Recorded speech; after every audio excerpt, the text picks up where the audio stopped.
इत्युक्त्वा सिद्धरेतूष्णीं भगवान् आत्ममायया पित्रोः संपश्यतोः सद्यो बभूव प्रकृतः शिशु। बड़ा ही सुंदर प्रसंग है। यहाँ पर भगवान ने क्या किया?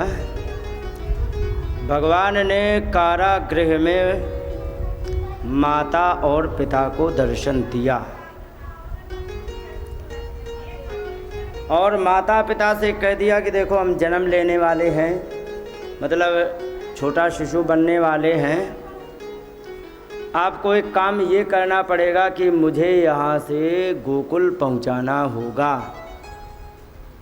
उन्होंने कहा कि ठीक है, और गोकुल पहुँचा के वहाँ से कन्या एक मिलेगी, उसे लेके आ जाना और आकर के और फिर बाकी आगे आगे देखते जाना। तो उन्होंने कहा कि हमें यहाँ बंद है चारों तरफ से, क्योंकि इसकी चिंता आपको नहीं करनी है, मुझे करनी है। आपको जो कह रहा हूँ उतना करना, बस मुझे लेके चलना बस। तो इस प्रकार से इतनी बातें कहीं। इति उक्त्वा, ये कहकर आसीद हरितूष्णी, भगवान चुप हो गए और अपनी माया से पित्रोः संपश्यतोः सद्यो, माता पिता के देखते देखते शीघ्र ही बभूव प्रकृतः शिशु, प्राकृतिक शिशु बन गए। प्राकृतिक शिशु माने छोटे से लाला बन गए और वे रोने लग गए और वे वहाँ पर प्राकृतिक शिशु बन गए। और प्राकृतिक शिशु बन करके जैसा भगवान ने निर्देश दिया था कि हमें लेके चलना है गोकुल के लिए, तो उन्होंने लेके चलने लगे। लेकिन स्थिति क्या है? द्वारस्तु सर्वा पिहिता दुरत्यया बृहत् कपाटा यसलील श्रृंखलई। कह रहे हैं कि द्वार जो हैं वो बड़े बड़े विशाल कपाट माने दरवाज़ों से बंद थे और ढके हुए थे। और जैसे ही कृष्ण को लेकर के चले, ता कृष्णवाहे वसुदेव आगते स्वयं विवर्तन्त यथा तमोर रवेह। और जैसे ही आगे बढ़े इतने में स्वयं ही द्वार खुलते चले गए और खुलते चले गए। और वहाँ पर जैसे ही बाहर निकले, अरे राम राम राम राम बवर्ष पर्जन्य उपांशुर गर्जिता, और वहाँ पर पानी बरसने लगा तेजी से। अच्छा, पानी बरसने में क्या होता है? कुत्ता बिल्ली जितने भी होते हैं ना, सब अपने अपने कहीं ना कहीं छिप जाते हैं बरसात में, है ना। तो पानी भी बरसने लगा तो कुत्ता बिल्ली छिप गए। वसुदेव जी भीगते हुए, लाला को भीगते हुए लेके वहाँ जा रहे थे। और शेषोन्वगात वारी, शेष नारायण भी उनके पीछे पीछे चलने लग गए। न्यवारयन फणई, और जल को दूर करते हुए फन से उनको बचा करके चलने लग गए। और चलते चलते यहाँ पर मघोनी वर्षत चकृत यमानुजा गंभीर तयोग जब फेमिला। यहाँ पर कह रहे हैं कि जो बादल बरस रहे थे तो बड़े बड़े फेन माने झाग जैसी वहाँ पर निकल रही थी और बड़ी ही भयानक वर्षा हो रही थी, बड़ी भयानक नदी हो रही थी उस समय पानी की वजह से। लेकिन मार्गम ददौ सिंदूरिवा स्त्रियः पते। और जैसे भगवान राम जैसे जा रहे थे लंका के लिए और समुद्र ने रास्ता बताया था कि ऐसे निकल जाओ, ऐसे यमुना महारानी ने मार्गम ददौ रास्ता दे दिया। सिंधुरिवा स्त्रियः पते, जैसे राम जी को रास्ता दे दिया था वैसे ही उनको भी रास्ता दे दिया। और रास्ता दे करके वहाँ पर नंद व्रजम शौरी रूपेत्य तत्र तान गोपान प्रसुप्तान उपलभ्य निद्रया। और वहाँ पर जा कर के गोपालों को सोया हुआ प्राप्त किया उन्होंने। और इसके बाद सुतम यशोदा शयने निधाय तत् सुतामुपादाय पुनर्गृहान अगात। कहने लगे कि इसके बाद सुतम्मा ने अपने कृष्ण को वहीं लिटा दिया और यशोदा के पास, और यशोदा के वहाँ से सुताम उपादाय उस कन्या को लेकर के और पुनर्गृहान अगात पुनः घर के लिए चले आए। एक बात बताओ, वसुदेव जी घर के लिए आए थे कि कारागृह के लिए? लेकिन यहाँ पर सुखदेव जी भूल गए क्या? यहाँ लिखा है कि पुनर्गृहान अगात, लौट करके फिर घर में पहुँच गए। तो क्या भूल गए? पता नहीं है ना? हाँ मैं बताता हूँ। घर किसको कहते पता है? घर उसे कहते हैं जिस घर में गृहिणी होती है। कौन होती है? गृहिणी होती है, उसी को घर कहते हैं। जहाँ पत्नी होती है वहाँ उसे घर कहते हैं।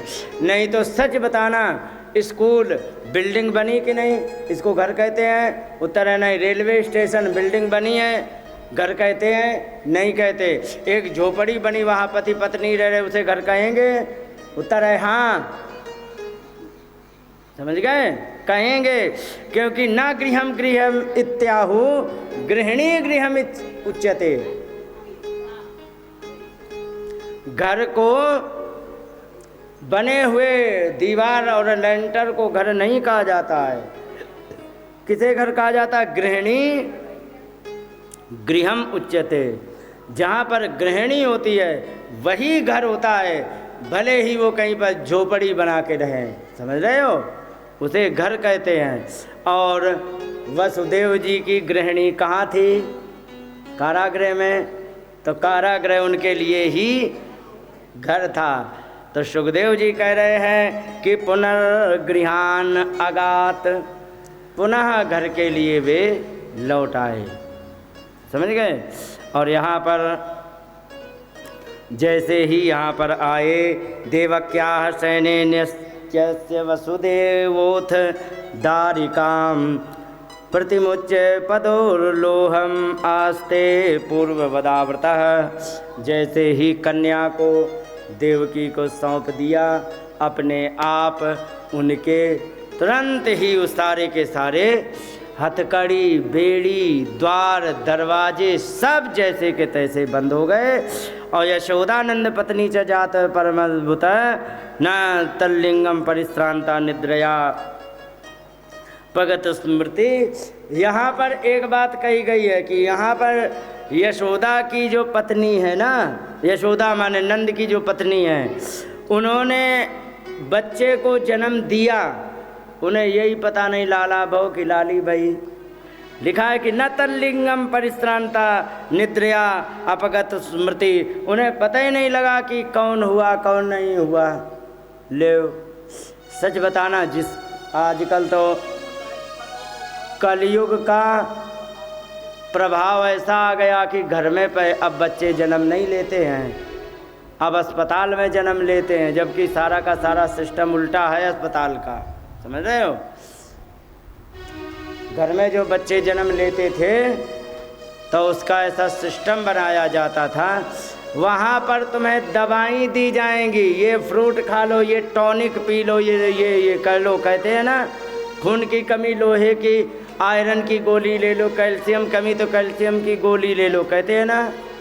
और फिर कमजोरी है तो ये टॉनिक ले लो, कहते ना। लेकिन पहले ऐसा नहीं होता था, ना कोई आयरन की गोली खाई जाती थी, ना ही कोई कमजोरी का टॉनिक लिया जाता था। पहले घर में एक पेय बनाया जाता था और घी का पानी से, उसी में गुड़ से बनाया जाता था, चीनी से नहीं, गुड़ से बनाया जाता था। और उसमें उसको कानपुर में क्या कहते हैं, हरीरा है ना, यहाँ पता नहीं क्या कहते हैं, वो पिलाया जाता था। और उससे पता है क्या होता है, पानी, गर्म पानी में अगर जो घी डाल करके वो गरम गरम चाय की तरह यदि किसी भी माता को पिलाया जाए जिसने बच्चे को जन्म लिया है, 2 घंटे के अंदर गारंटी से उसका गर्भाशय पूरे का पूरा साफ हो जाता है। समझ गए? ये तुम सीख लो, बहुत काम आएगा, बहुत काम की चीज़ है। मैंने प्रैक्टिकल किया है इस चीज़ का। किसी को ऐसी समस्या, किसी के क्या है, बच्चा मान लो खंडित हो गया किसी कारणवश, तो उसमें क्या है कि भयंकर उस माता को दर्द होता है, भयंकर। भले ही 3 महीने का हो लेकिन दर्द भयंकर होता है, क्योंकि वो जहर जैसा होता है। तो उसको निकालने के लिए, सफाई करने के लिए यही वाला उपाय मैंने बताया उन्हें। मैंने पूछा घी है शुद्ध का? घी है। और गर्म पानी करके उसी में घी डाल के उसे पिला दो, जितना दर्द है धीरे धीरे ख़त्म हो जाएगा। मात्र 2 घंटे में पेट की सफाई हो जाएगी। फिर क्या हुआ, पिला दिया। उस समय इतने जल्दी तो नहीं है, लेकिन क्या है, औरतों को विश्वास ही नहीं होता है आजकल घर के इलाज को। जब विश्वास ही नहीं होता तो उन्हें लाद के रिक्शा में ले करके गए सरकारी हॉस्पिटल, 1 किलोमीटर हॉस्पिटल, वहाँ से लाद के ले गए सरकारी हॉस्पिटल, और वहाँ पर डॉक्टर उपलब्ध नहीं। फिर उसने एक टैबलेट दे दिया। जब तक रिक्शा से वहाँ तक गए तब तक दर्द ख़त्म हो गया। वहाँ से पैदल चले आए, यहाँ से लद के गए, वहाँ से पैदल चले आए बिना दवाई के। और वहाँ आए तो बता रहे थे कि मात्र 10 मिनट बाद उसका सारा पेट साफ़ हो गया है। हमें सूचना खुद दी थी। समझ गए? पेट साफ़ हो गया, दर्द ख़त्म, समस्या ख़त्म। 1 रुपए की भी दवाई का नहीं। और ये दवाइयाँ ऐसी होती हैं जो तुरंत काम करती है और जीवन बचाती हैं। तो ये चीज़ें पहले हमारे यहाँ दाई लोग बनाया करती थी। दाई जानते हो? हाँ, जो बच्चे को जन्म करवाने के लिए बुलाई जाती थी, वो जन्म स्पेशलिस्ट हुआ करती थी। भले ही अंगूठा टेक होती थी, ऐसी स्पेशलिस्ट हुआ करती थी कि बच्चा उल्टा हो जाए तो सीधा कर दें, और अगर जो उसको कोई दिक्कत आ रही तो ठीक कर लें, और अगर जो उसको कोई दिक्कत आ रही है तो कोई दवाई की ज़रूरत है तो घर में ही बना के दे देते थे। बच्चे का जन्म हो जाता था। और जब जन्म हो जाता था तो इसके बाद क्या देना है क्या नहीं देना है, तो उससे क्या होता था कि वो बना करके सारा सामान तैयार करके और वो बनवाने के लिए कह देती थी, इसे पिलाना शुरू कर दो। तो उसके चक्कर में पूरा घर पीता था, है ना। तो नुकसान तो करने वाला है नहीं। मखाना पड़ा, क्या नुकसान करेगा? घी है, क्या नुकसान करेगा? नहीं करेगा। गुड़ है, वो तो फ़ायदा ही फ़ायदा करेगी। सब पीते थे, है ना। उसके बहाने में खूब पिलाते रहते थे। परिणाम ये होता था 8 दिन बाद वो माता अपने खेत के काम में निकल जाती थी। अब आजकल हाँ, तुरंत हॉस्पिटल में तो कह दिया जाता है कि 3 महीने का हो गया अब तुम आराम करो, कह देते हैं कि नहीं। जबकि आयुर्वेद आराम करने को नहीं कहता है, 7 महीने तक मेहनत करने को कहता है माता को। और जो माता 7 महीने तक मेहनत करेगी ना, उसकी कभी भी ऑपरेशन डिलीवरी नहीं होगी। समझ गए? नहीं तो गांव देहात के जितनी काम करने वाली वो सब जानती होंगी। उन्हें पता लगे काम करती जा रही हैं और सब कुछ बढ़िया से चल रहा है, और फिर इसके बाद 7 महीने बाद पता लगा कि अब काम नहीं होता तो कह देते आराम करो, ठीक है। और फिर इसके बाद बड़ी आसानी से हो जाता। और हॉस्पिटल में 2 महीने बाद कह देते बस तुम आराम करो, बिस्तर पकड़ लो, अब तुम कुछ नहीं तुम्हें उठाना करना है। समझ गए? तो ये उल्टा होता है, क्योंकि माता के शरीर की फ्लेक्सिबिलिटी के लिए, लचीलापन होने के लिए उसको काम करना ही चाहिए। अब इनके ज़माने में माता जी यहीं बैठी हैं बूढ़ी सी, तो इनके ज़माने में चकिया किया, देखो वो तो सब बता चुकी हैं। कह रहे कि हमने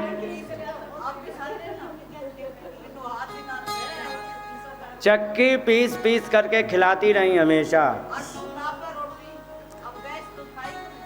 हाँ, चूल्हा पर रोटी, और दूसरी बात पत्थर पर मसाला पीसना। अब आजकल मालूम है आपको, आश्चर्य होगा आपको, देखो पाखंड की मतलब पराकाष्ठा, ढोंग की चरम सीमा देखो। जिस माता को कहा जाता तो कई योग के आसन बताए जाते हैं, योग इंस्पेक्टर कोई हो महिला तो उससे पूछना कि अगर जो बढ़िया नॉर्मल डिलीवरी करनी है तो कौन से योग किए जाएं, तो एक ऐसे ऐसे करने को कहेगी, है ना, अब ऐसे ऐसे करने को कहेगी, समझ रहे हो।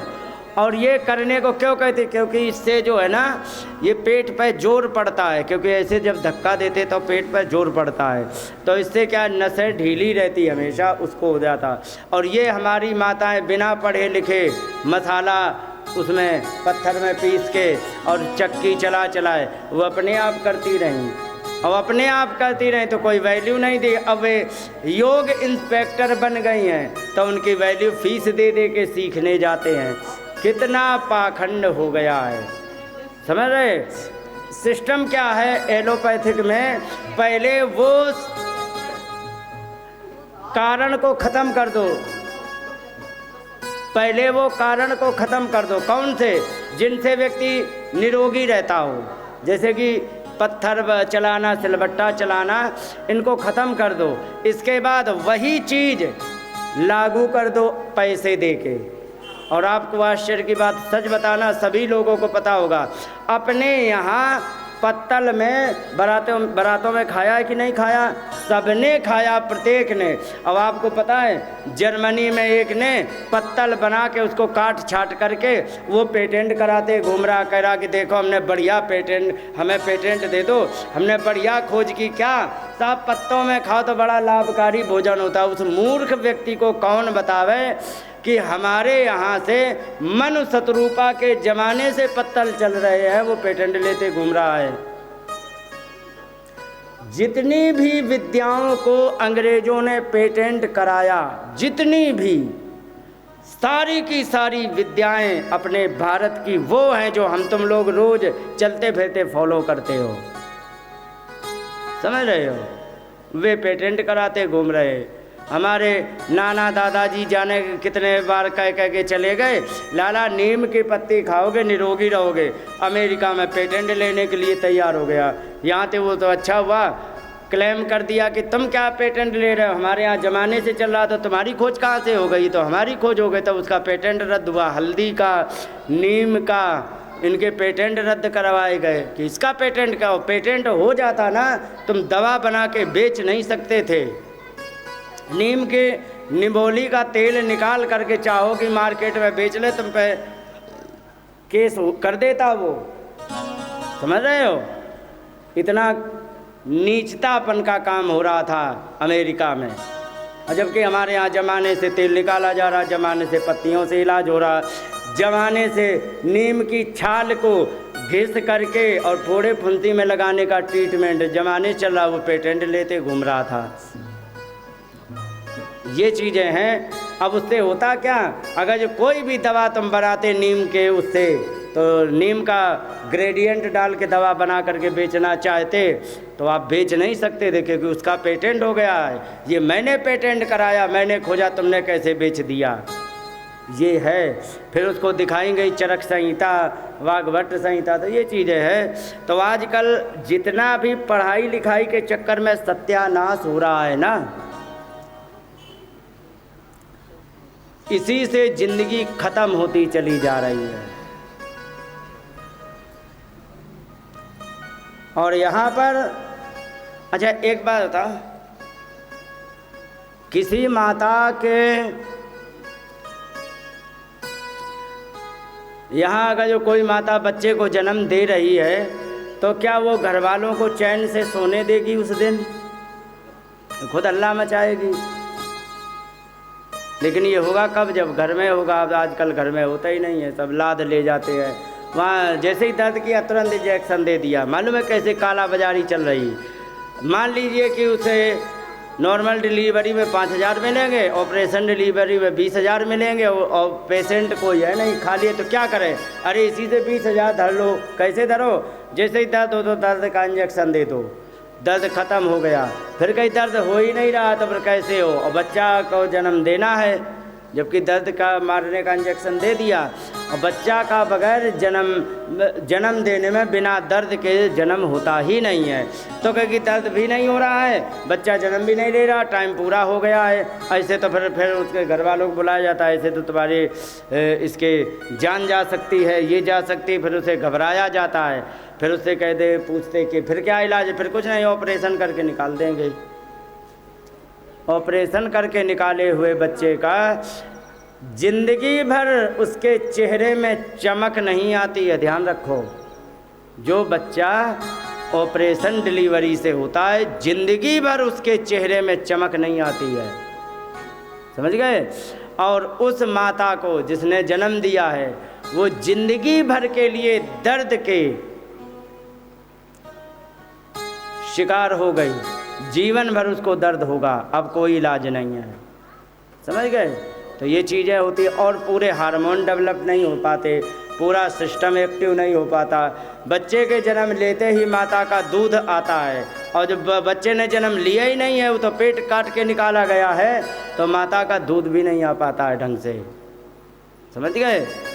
तो ये चीज़ें सारे के सारे साइड इफ़ेक्ट होते हैं। और ये होते कैसे, उन्हें नहीं मतलब है तुम्हें मरना है मरो, ज़िंदगी भर दर्द होना है, उन्हें तो बस 15,000 का लाभ दिख रहा हो तो अपना कर लेंगे। ये काला बाजारी चल रही है। और आश्चर्य की बात बता दें, कोरोना लगा था 2-2.5 साल में, सबसे कम रेशियो रहा ऑपरेशन डिलीवरी का। मालूम है क्यों? क्योंकि इस समय मरीज दूसरे प्रकार के बहुत हो गए, तो ऑपरेशन डिलीवरी करने की आवश्यकता ही नहीं पड़ी। दूसरी जगह से कमाते खाते ऐठते ठगते रहे, तो उन्होंने ऑपरेशन डिलीवरी का झंझट ख़त्म करके उन्होंने कहा कि दूसरे तरीके से कमाएंगे। तो सबसे कम रेशियो रहा है जब ऑपरेशन डिलीवरी हुई हो, समझ गए। क्यों नहीं हुई? क्योंकि ज़रूरत ही नहीं थी, वो तो मामला क्रिएट किया जाता था। ये धांधली चल रही है, भय का व्यापार इसी को कहते हैं, समझ गए। तो वो जो होती थी अंगूठा टेक दाई, समझ गए, इतनी योग्य हुआ करती थी, इतनी योग्य हुआ करती थी कि हमेशा वो अपने निगरानी में रखती थी, बहुत हाई एक्सपर्ट हुआ करती थी। अब आजकल जितनी है जो हॉस्पिटल में पहुंच गई, किसी को कुछ भी नहीं पता है, मोटा मोटा दिखा रटा दिया गया, कुछ एनिमेशन वीडियो दिखा दिए कि बस हो गया, बस हो गया, इससे अतिरिक्त कुछ नहीं। उन्हें कुछ भी पता नहीं है कि इसको यदि दर्द ज़्यादा है, यदि बच्चा अटक रहा तो क्या खिला दे जिससे इसका अपान वायु बढ़ जाए, बच्चे का जन्म हो जाए, उन्हें कुछ पता नहीं है। और वो सब जानती थी कि बच्चा टाइम ले रहा है, जन्म नहीं ले रहा है, माता तड़प रही है, क्या करे, तो जल्दी कराना है तो उसको ये खिला दो, अपान वायु तेज हो जाएगी, बच्चे का जन्म हो जाएगा, समझ गए। और जब तक हॉस्पिटल नहीं खुले थे ना, तब तक कोई ऑपरेशन डिलीवरी नहीं होती थी। इसके कई एक कारण है, मैं ये नहीं कह रहा हूँ कि केवल हॉस्पिटल में जाने से ही ऑपरेशन डिलीवरी शुरू हो गई, नहीं, इसके कई कारण हैं। हॉस्पिटल में जब तक शुरू हो गए तब तक क्या हुआ, तब तक तुम्हारे सिलबट्टा बंद कर दिया गया, तब तक तुम्हारी आटा की चक्की बंद कर दी गई, तब तक खाने पीने का सिस्टम ऐसा अंग्रेजी से बदल गया कि वो अंग्रेजी का सिस्टम जितना है वो सारा का सारा नुकसान करने लगा, शरीर में दम बची नहीं तो हॉस्पिटल में मशीनों की निगरानी में रखा गया, नहीं तो मर जाएगी। बहुत सारा कबाड़ किया गया, तभी यहाँ तक दुर्दशा हुई है।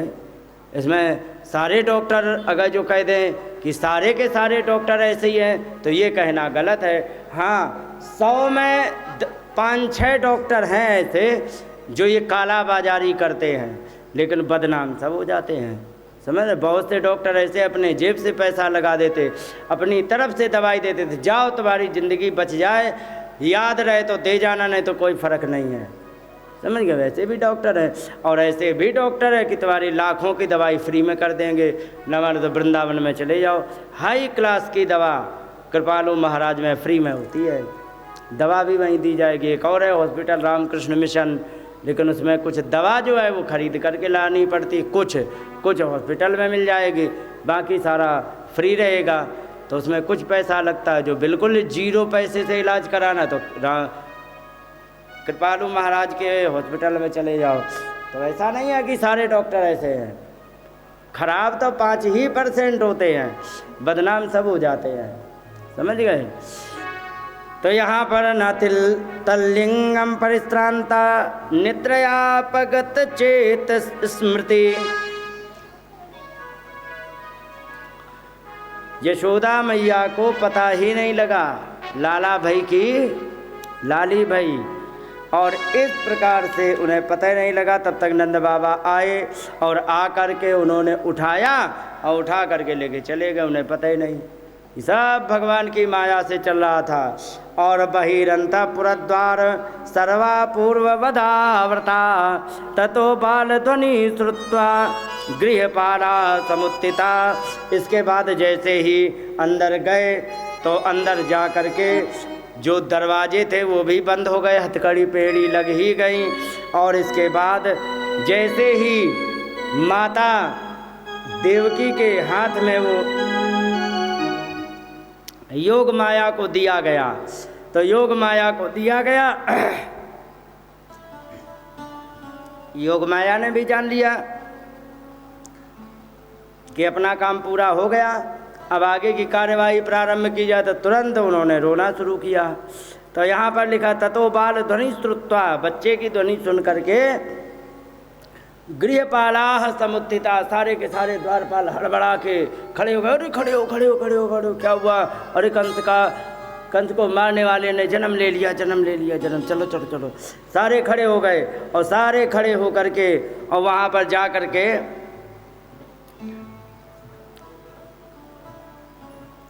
कंस को सूचना दे दी। और कंस को सूचना दी तो वो तुरंत वहाँ से हड़बड़ा के भागे, ऐसे भागे, बाल खुले हैं, दुपट्टा रास्ते में ही गिर गया, कोई पता नहीं, हड़बड़ा कि भाई मौत बुरी चीज़ है ना।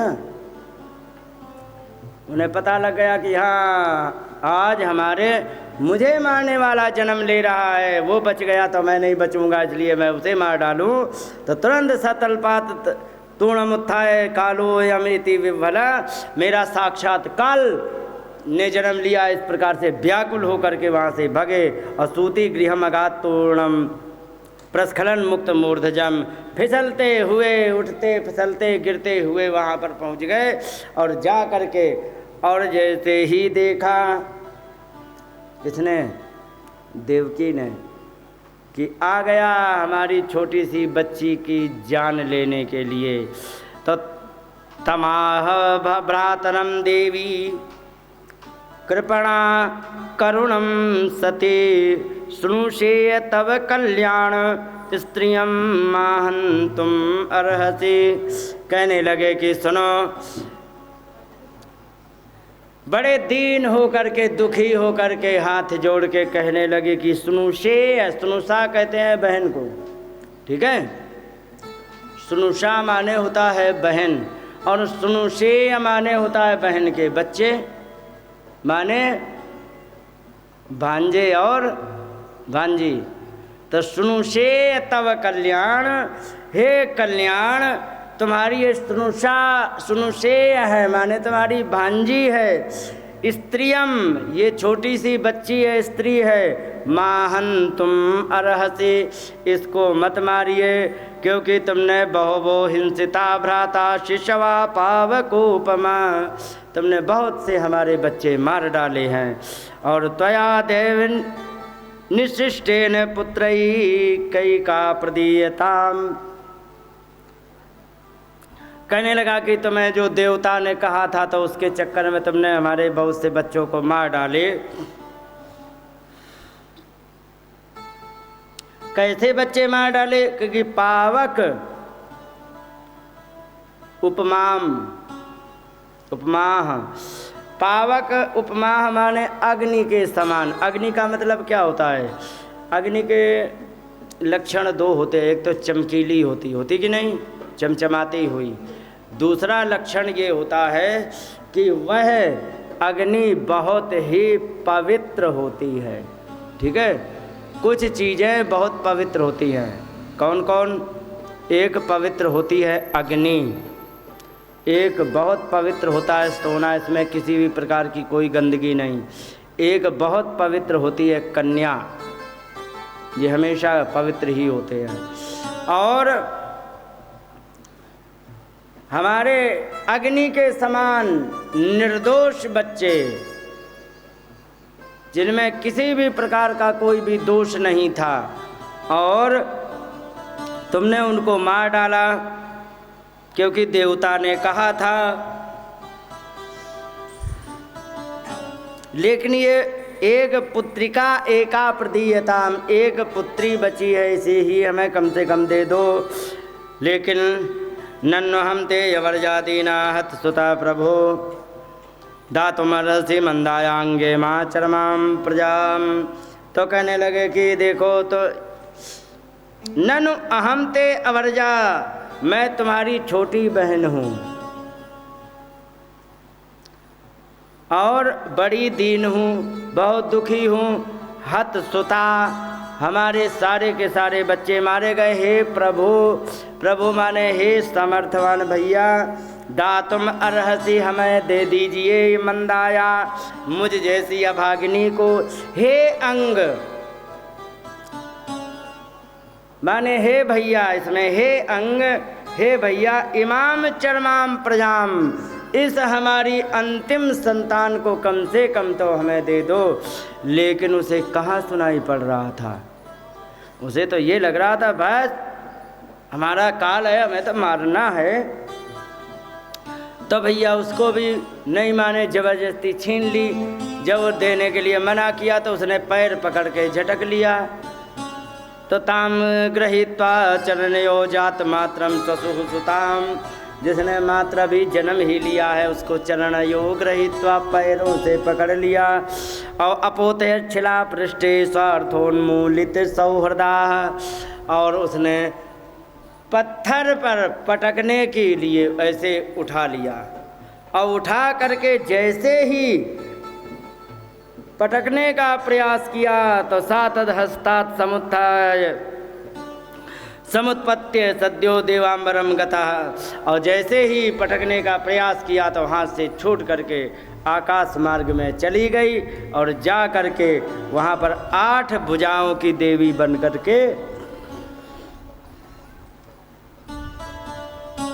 कह दिया कि मया हत्या मंद जाता तो खलु तवांत कृत, अरे तू मुझे क्या मार रहा है?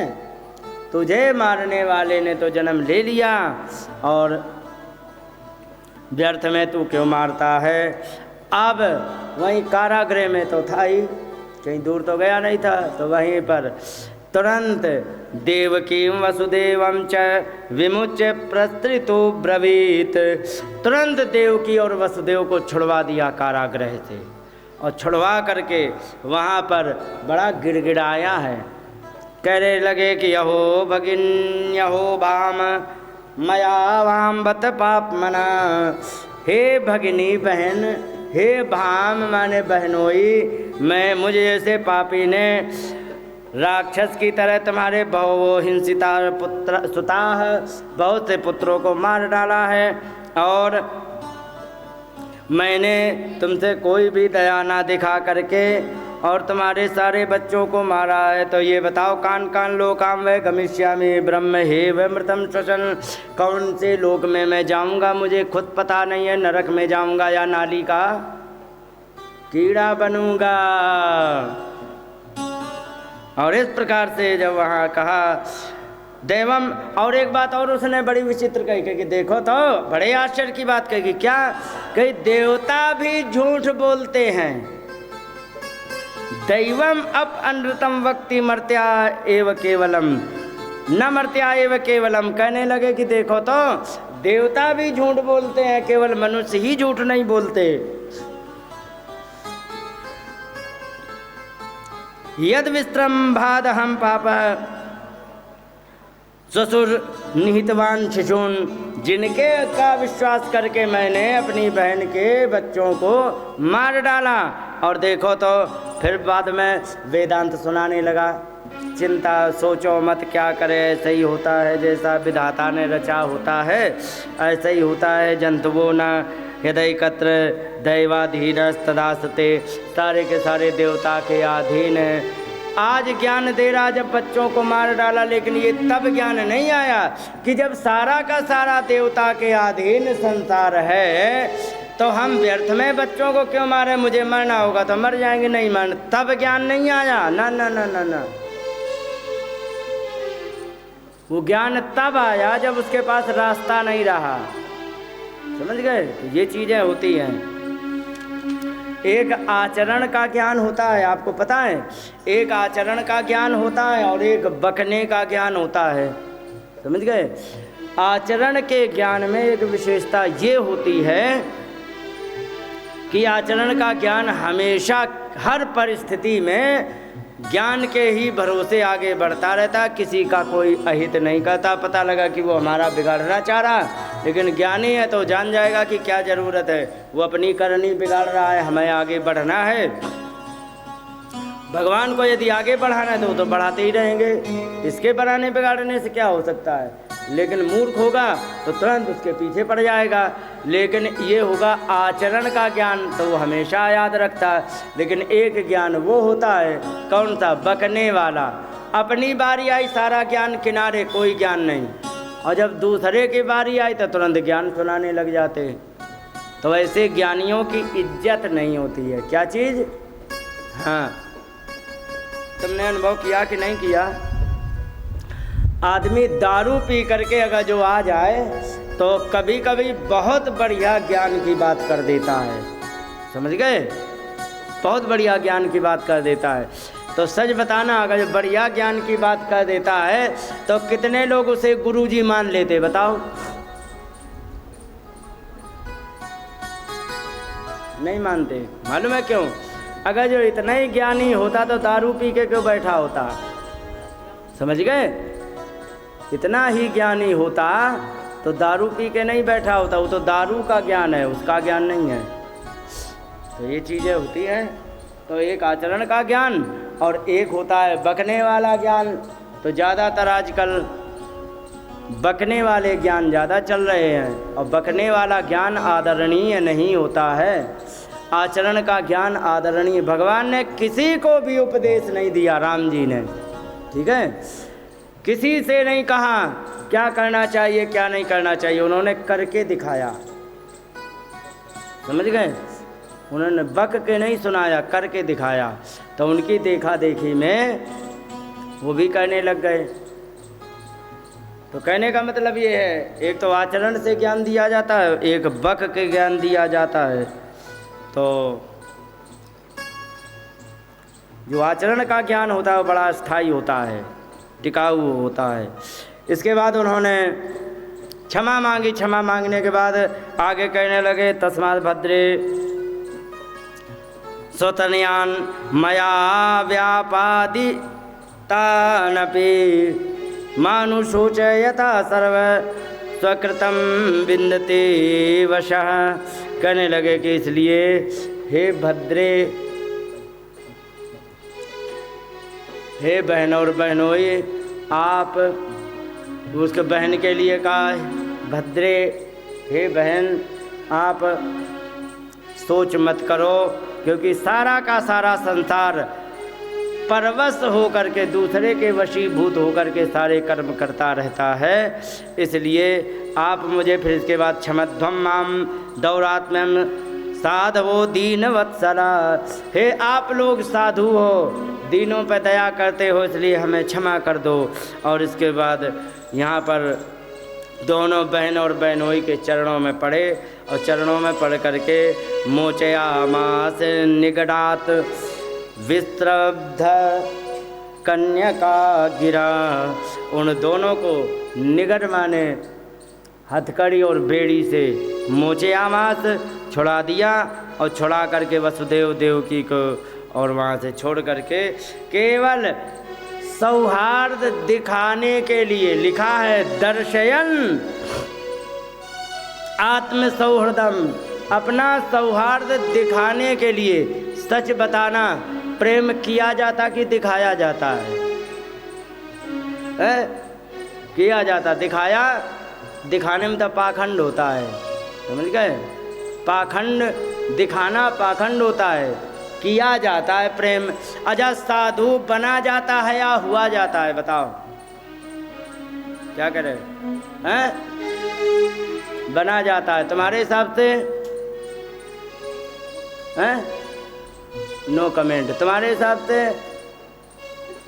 साधु बना नहीं जाता है, साधु हुआ जाता है। बनने के लिए क्या होता है? जैसे रामलीला हो रही है, वहाँ राम जी बनते हैं, रावण बनते हैं, विभीषण, वे बनते हैं नहीं। और जो हुआ जाता है तो असली में हो जाओ, ऊपर बनने की कोई आवश्यकता नहीं है। साधु बना नहीं जाता है, साधु हुआ जाता है। लोग कहते हैं हम अब साधु बन जाएंगे। साधु बनो मत, साधु हो पहले, फिर तुम्हें बनने की भी ज़रूरत। हमारे गांव में है एक, गाय भैंस चराते हैं, A1 क्लास के साधु हैं, घर में रहते हैं, भगवान की चर्चा कर रहेंगे, भगवान का ध्यान करते रहते हैं, बाकी किसी से कोई मतलब नहीं। 2 रुपए चाहिए नहीं, सुबह शाम रोटी चाहिए बस। तो ये साधु हैं कि बने हैं? सच बताओ, ये बने हैं, ये हैं, बनने की ज़रूरत नहीं। और वृंदावन में जाने कितने ऐसे साधु बने हैं जो वहाँ पर आए हैं मर्डर करके, वारंट निकला हुआ है, कोई जमानत पर हैं, बाबा जी बन के और रोटी खा रहे हैं, क्योंकि गांव में जाएंगे तो लोग मारेंगे। तो बनने की ज़रूरत नहीं, होने की ज़रूरत है। प्रेम दिखाने की नहीं ज़रूरत है, करने की ज़रूरत है।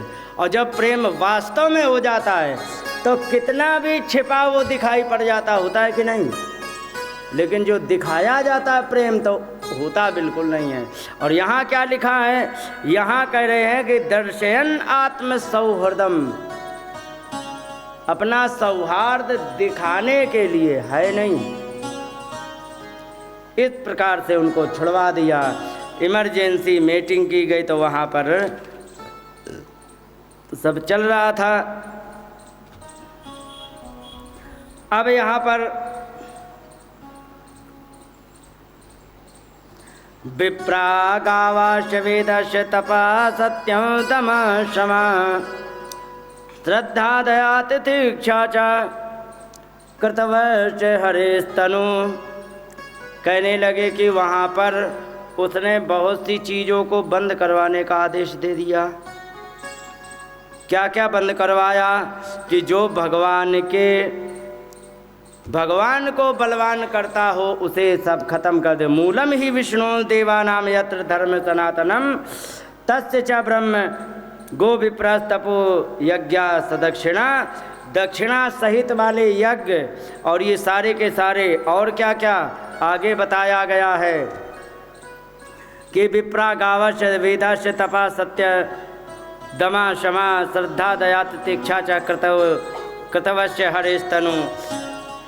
ब्राह्मण गाय वेद तपह तपस्या सत्य बोलना, दम इंद्रियों का निग्रह माने क्या नहीं करना, शम माने जो करना हो, और श्रद्धा दिखाना, दया करना, सैन्य शक्ति होना, और कृतु माने यज्ञ।